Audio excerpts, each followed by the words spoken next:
Hello, everyone, and welcome to another Change Your Game with GTD podcast. My name is Todd Brown, and I'm here, as always, with Robert Peake.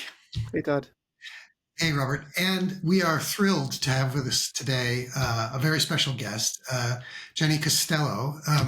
Jenny, I'm going to turn it over to you in just a few seconds and ask you to tell us a little bit about your background with getting things done and how it has sort of supported you. And maybe also what some of your challenges are. But before we get to that, just by way of framing, for those of you that might not have heard our podcast before, in this series of podcasts, our goal is really to help you through our own experience, but both personally using the methodology, but also working with, up until now, I think it's fair to say, Robert, between you and me, thousands of clients in the Getting Things Done methodology. And helping you to realize the promise of GTD, which is in essence to help you to get more of the right things done in less time with less stress. And that's what we're trying to do in really all the work that we do. And that said, Jenny, I'd very much like to turn to you, if you don't mind at this point, if you could tell us a little bit about your GTD journey, as it were, the kinds of roles that you've had and kind of how you've come to be with us here today. That would be great. Sure, thank you, and thanks for inviting me. It's a real honor. So, yeah, I first met Robert and started working with the GTD methodology, I think about 3 or 4 years ago when I was working as executive director of a membership organization in the tea sector called ETP, Ethical Tea Partnership. We can talk a lot about how GTD helped me then. And about 15 months ago, I was diagnosed with breast cancer, which was a sudden change of track. And we've discussed how how that's affected my GTD practice in a strange sort of way. So there's a definite period. The last 15 months have been breast cancer treatment. I'm thankfully emerging from that, and I'm now exploring what next, and that's looking very different.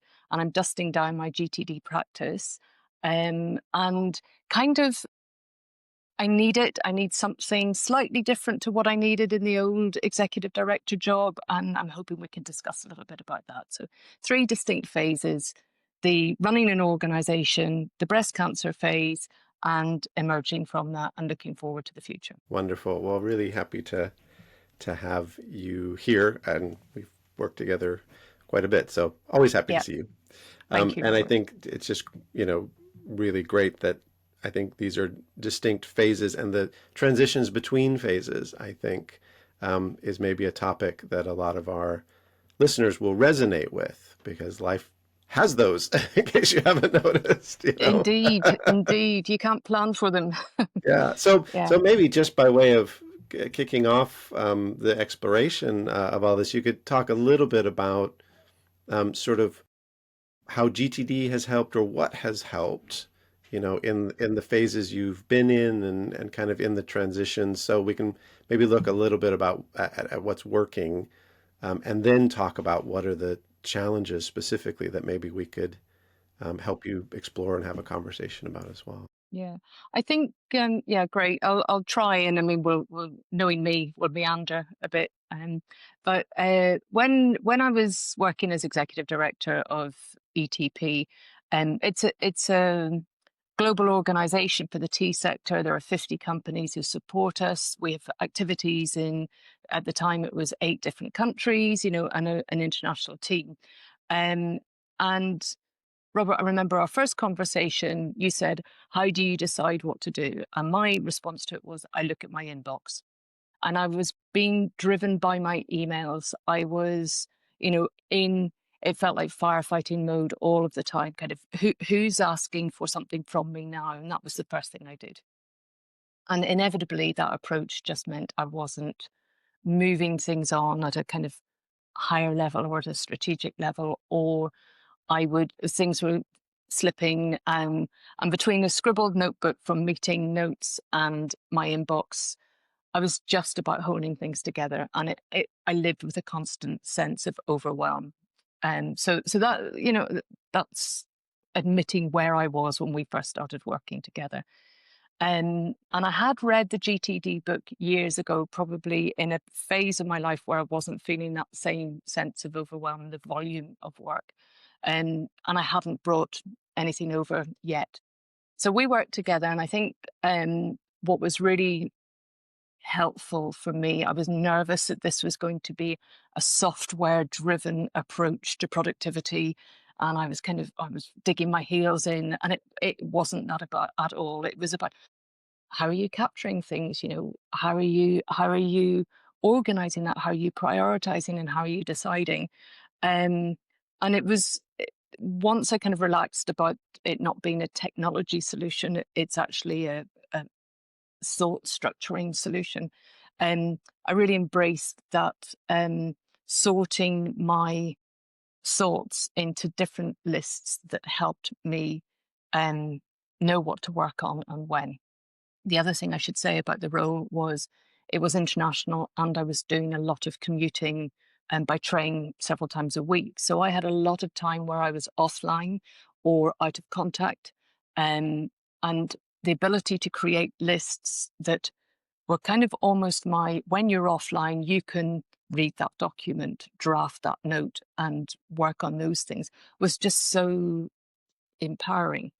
Um, I think a couple of my favorite features that we developed and built together was the agenda list, which is so simple, but it's so elegant. You're on a flight somewhere and you think, I need to speak to someone about something the next time I see them. Inevitably, the trip happens, you return home, you get back into the office, and someone else steals your attention and you forget that item.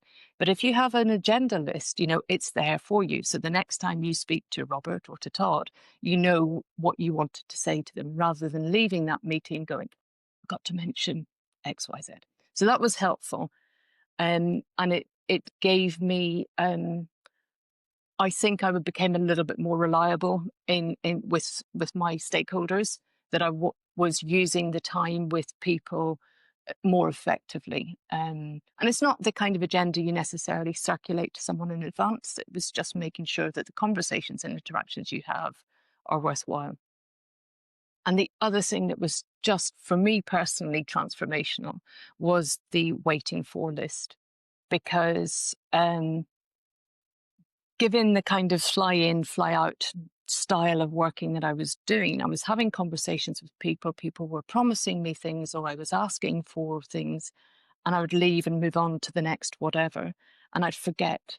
And weeks would pass by, and I'd wonder why that paper hadn't been sent through, or someone hadn't been invited to a meeting, or whatever. But if you have a waiting for list, it kind of gives you a time frame that is really easy to lose track of. But it also helps with my sanity, because I was kind of thinking, I'm sure I'd asked someone to do something and I can't remember who and I can't remember when, but there it is, and it's captured in that list. And it just makes deadlines a bit tighter. Um, it the dark side of that coin is that I was holding a lot more people to account in terms of what they were promising me. And I don't know that that's always welcome, when suddenly out of nowhere I appear to have a better memory, which I didn't at all. I just had a better list. So those were the things that the GTD immediately helped me with.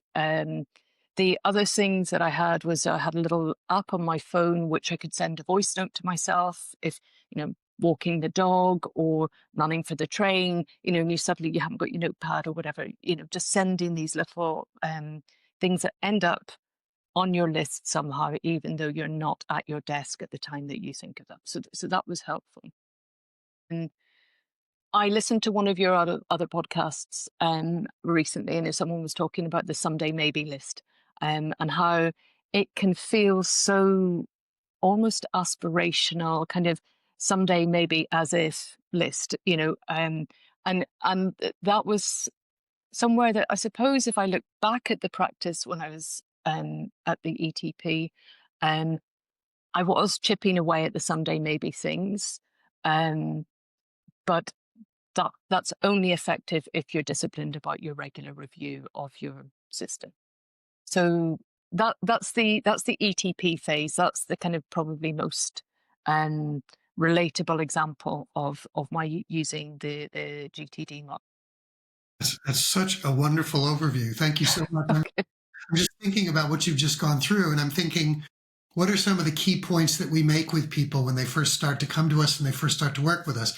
Well, first off, it's not just about the technology, and that's absolutely key. You know, so many people out there, what they're really looking for is the perfect tool, because they believe that if they have the perfect tool, they don't really, you know, thinking becomes optional, right? Sort of that is Yeah.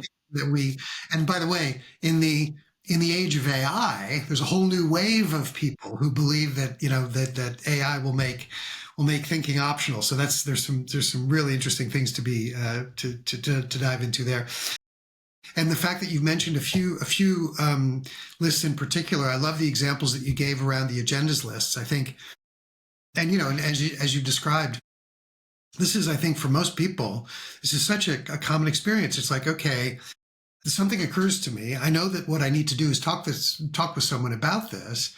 And oh yeah, that's so important. I will trust that I will remember it, right? That's kind of the mindset that, and Yeah. by the way, hands up, that was the mindset that I had way back in the day before I got involved with all of this work. I think, you know, the idea behind that thought, oh, I'll remember this because this is so important, is that we are expecting that our brains are going to be as effective at reminding as we would like, but they're not, right? So, And there's a really interesting anecdote about that, Todd, or data point about that, which is when we converted to the virtual meetings, largely driven by the pandemic, we lost a physical pause between meetings that allowed the brain to assimilate and park. I must talk to someone about that.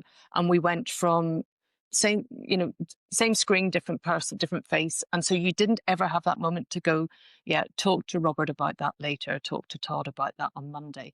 And so the fact that we're doing back to back to back to back meetings on the same screen, often without getting up to get a glass of water or whatever, just doesn't give our brain the time to kind of log all that. So the agenda was an immediate capture and an immediate sort of what I've just talked about in that meeting, and I can park it, it's gone, and I can focus on my next meeting. Yeah, that's such a good point about the lack of what I call integration time. The stare out the window moment that, you know, that very much these days cognitive science really supports is a necessary part of sort of taking that more sort of immediate working memory and integrating it back into something more meaningful. So yeah, lots of great nuggets here, and all very appropriate, I think, to your leadership role, right? That you were very much using your system to get things done through people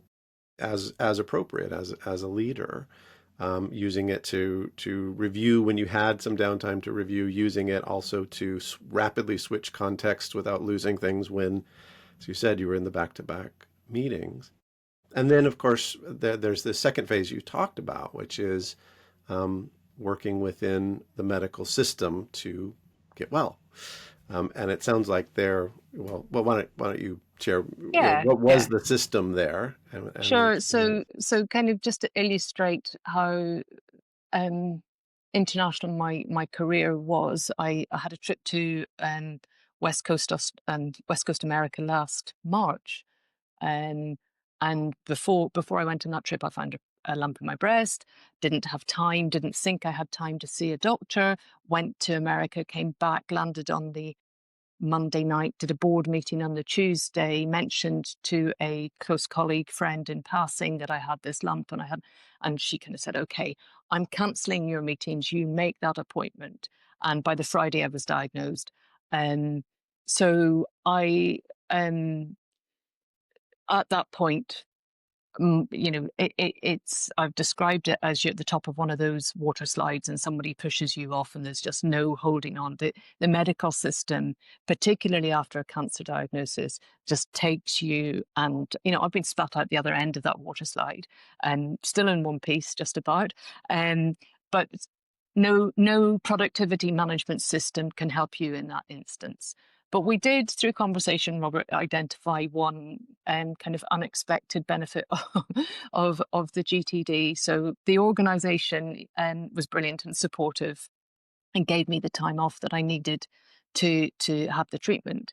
But I did, they necessarily had to appoint a successor, and that's a very exposing moment in your professional world, when you have to hand over at short notice to someone who's kind of your peer. And I was so grateful for my GTD lists at that moment, because I could sit down and look at my GTD and think, okay, here's my waiting for list. That's lovely, because I can hand that over to my successor and say, so and so's working on this, and this is what you should expect from them. And here, I've got the emails pinned onto it. I've got all the paper trail to support that. So I had a kind of work in progress handover list as well. I shared some of my someday maybe thinking, which was related to the organization, obviously. And then the agenda items were, there were some things that were just thoughts and musings for me to explore with people, but there were some things that needed to be discussed with important members of the organization. So again, I had a nice little handover list. But what that gave me was, when my head was frankly worrying about cancer treatment, I had a ready-made list, or a couple of lists, that I could just work with, knowing that it was comprehensive and had covered pretty much everything that I was in mid-flow of dealing with, and then just hand it over and I could switch off on that. So I wouldn't ever recommend using GTD just in the anticipation of having a cancer diagnosis. But look where it helped me, and I was very grateful. A wonderful example. Thank you. I think that's something that I think a lot of people who have gone through. Let me just put a label on it and call it major change. Yeah. Right. Yeah. That a lot of people will have, will have had some experience of, where I'm thinking of, over the years, clients that I've worked with who are taking time, maybe they're going off on maternity leave, maybe they're switching roles, maybe that, but there's a big, there's sort of a big line drawn that says life is now going to be significantly different than it was previously. And in those moments, a lot of people have said, this is where, my GTD system sort of came into its own. A value of it, I think I've got this right. I think I'm using her words, but one client of mine said the value of the system really, really became, it became clear to me that the system was valuable in brand new ways that I had never anticipated in that moment. Yeah. Your head, whether you've lost a family member or whatever the scenario is, you don't have good quality time and thoughts about your work. But that list at least gives you something coherent from a different mindset, that you can professionally hand over. And there's a lot of pride and professional integrity in doing a handover. And what your successor does with that is, that's not for you to worry about, but you do want to give them the best handover you can. So it was really useful in that context. I'd never anticipated it, but yeah. Yeah. Well, that one of David's follow-on books is entitled Ready for Anything. Yeah. Right. Okay. And I think that's one of the sometimes unexpected benefits of having a practice that's ongoing and sustaining, is suddenly, when anything shows up at your doorstep, yeah, you realize how ready you really are. Absolutely. So now you're entering kind of this new phase. The medical system was your system for a while. ATP obviously provided various structures as a leader. There's some sense in which an organization runs you a little bit when you're at the top. But now you're moving into a phase where you're very much needing to, as Frank Sinatra said, bring your own crank. That was when they asked Sinatra, "How do you do it? Six shows in 3 days and da da da." You got to bring your own crank. So absolutely, you're in that phase. And what are your thoughts, considerations, and challenges? Well, maybe the question I'll answer first is, how are my thoughts? And they're incoherent at the minute. Right, I'm kind right. of. It has been a wonderful summer. It has been a great time to have no work to worry about. I know that this is not what I'm going to spend the rest of my life doing. Enjoying my garden and being outside. That's just not practical. Doesn't pay the bills either. So what I'm really kind of hoping to use my GTD practice for is the more strategic thinking. And I could sit in an armchair and think, oh, I'd like to do board roles, but according to the principles of GTD, that's just not my next action, is it? I've got to break that down. I also perhaps inevitably have a new motivation and interest in my well-being and my health. So that's a big priority for me. I very much am aware that when things get busy, that's the stuff that goes to the bottom of my list. So I would like to find a way to make that as important as the revenue generating and the intellectually stimulating stuff that I do. And also I have committed to quite a few volunteering opportunities and things, mostly related to my illness, but also some to do with supporting the elderly in the community and that kind of thing. So I've got a smorgasbord of activities and opportunities. There is a real risk that I can just sign up to lots of things and do nothing. Real risk that I can think aspirationally about stuff and it doesn't manifest. So I don't really know how to organize this and to use GTD to help me get there. And just one other thing, which I think is probably one of the starting points, is a little bit of housekeeping. I've worked entirely on the Microsoft suite of products in the old job, and I don't have that anymore. So I'm now going to have to set up my list system and my kind of capture tools in a different way. So, where do I start? What is my next action? Todd, you want to Yeah, go no, for it? Help her. that's what we do. That's Good, what we good. do. I'm Right. relieved. Here's open. Here's open. So just generically speaking, one of the things that I encourage you to think of is that this transfer from one technical platform to another, Mhm. almost always very, very disruptive. You had your, love it or hate it, your old system, at least you were familiar with it and you were familiar with its quirks and you had made it work in a way that sort of worked for you. The transition to a new platform, on the one hand, it is disruptive. On the other hand, what I found over the years, and this is my own experience as well as the experience of a lot of clients that I've worked with, is that this ability to sort of start over and think about, okay, what do I really need out of this system, right? You've already been talking about an awful lot of the things that are important to you about GTD, right? The ability to track, for example, agendas, the ability to track waiting force, the ability to, to keep track of your someday maybe list, right? And those things, I think, a really, really interesting question is, where will those go in your new system? A couple of practical things to think about, okay, as you're making the move into the new technology. One is do a little bit of exploring of, is there a way to sort of transfer the data, right? Is there a way to just sort of take all the data out of the old system and put it into the new? I'm not necessarily a fan of doing that, by the way, in all cases, because I think what sometimes happens when you do that is you bring, to a certain extent, some of the inefficiencies with you, if you will, right? So another way to do that, which is less, which is maybe not quite so slick, but might be more effective, ultimately, is just export the old system to something digital, like an Excel spreadsheet or like Okay. a big Word document, right? And then you can just copy and paste stuff into the new system as that's appropriate. So that's one thing I suppose to think of. The other thing is, getting a handle on, in the new tech, what, ultimately what you're really looking for, and as you've already mentioned it, right? How am I capturing? How am I organizing? Those kinds of questions really can boil down to, okay, what does a list look like in this new tech? Where would they go if an email or a social media post or something comes in?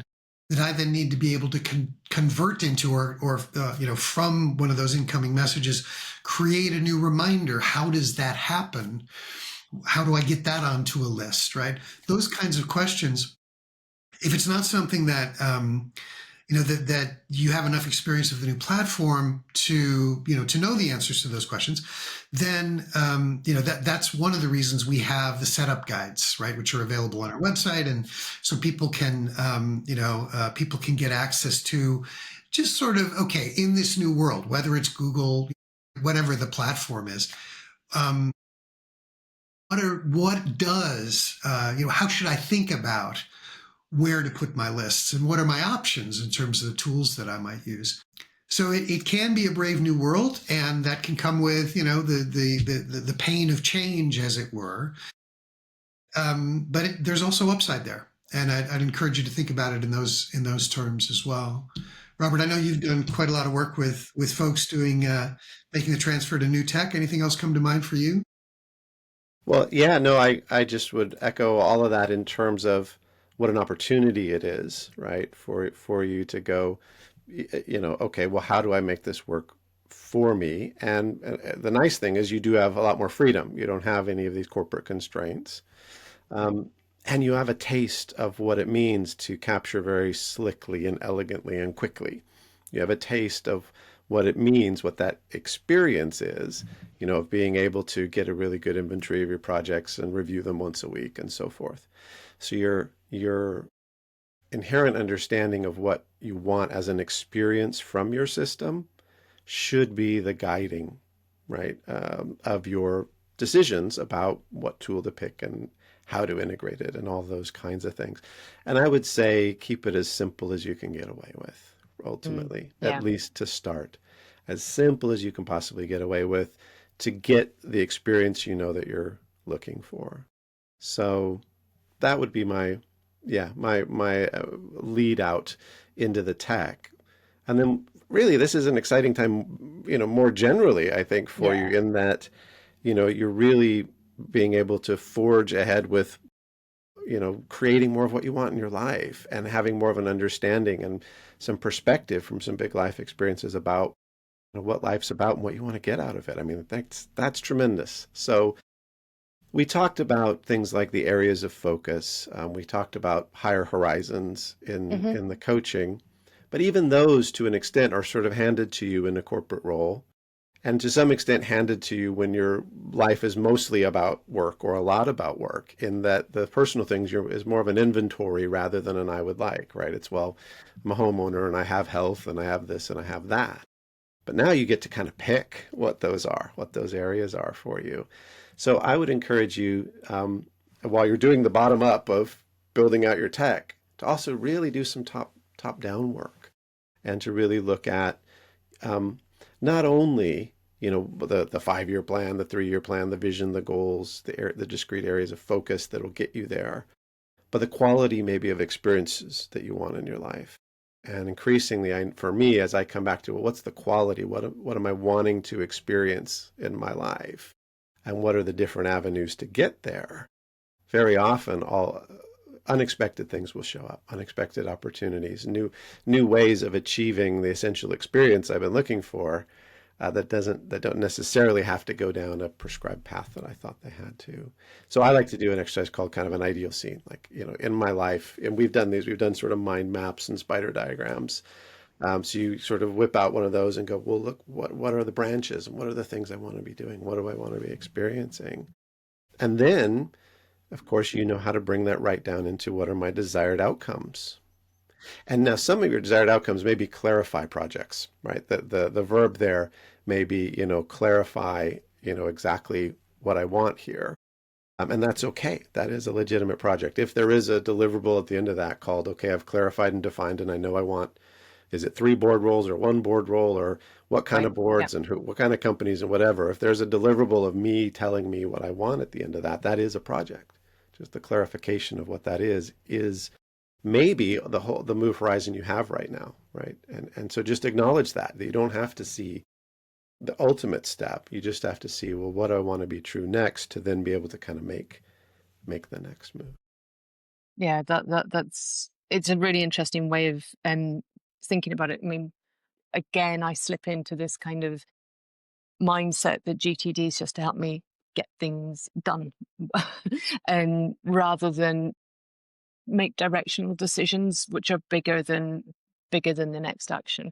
Um, you know, I wouldn't have thought of using GTD necessarily to make those decisions about types of board roles, or the, you know, if I do pursue another form of education, you know, maybe, you know, but those are all my someday maybes, and there's a whole lot of capture to do, and then to kind of organize it, and that's where GTD will.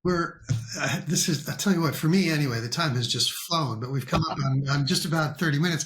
Before we go though, Jenny, is there anything else that was on your mind that you want to make sure that we've addressed today? Any sort of final thoughts or questions or anything else, just to make sure that you've cleared the decks? I think we've covered a lot of what we wanted to talk about. There was one thing that was a real surprise for me, and Robert helped me with this a lot, in the old organization, was people management through GTD is a really interesting practice, because I was reluctant to treat individual members of my team as a productivity thing, you know, or something, my productivity. And actually thinking about it, you know, the desired outcome, the what do you want to be true, you know, the question that you kind of ask yourself, and how do you get there, and breaking it down into those conversations and the next steps and the activities was made it much less emotional for me, and made it a much more structured and hopefully equitable process.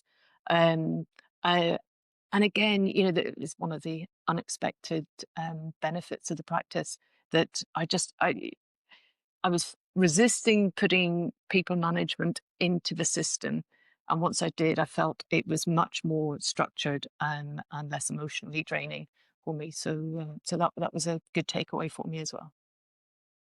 That's great. Yeah. Now in this phase, in a way, you can also still bring all of your humanity and grace and humor and creativity Yeah. to this new phase of, in a sense, sort of managing you and figuring out, you know, what is Jenny's, you know, potential and what does she want.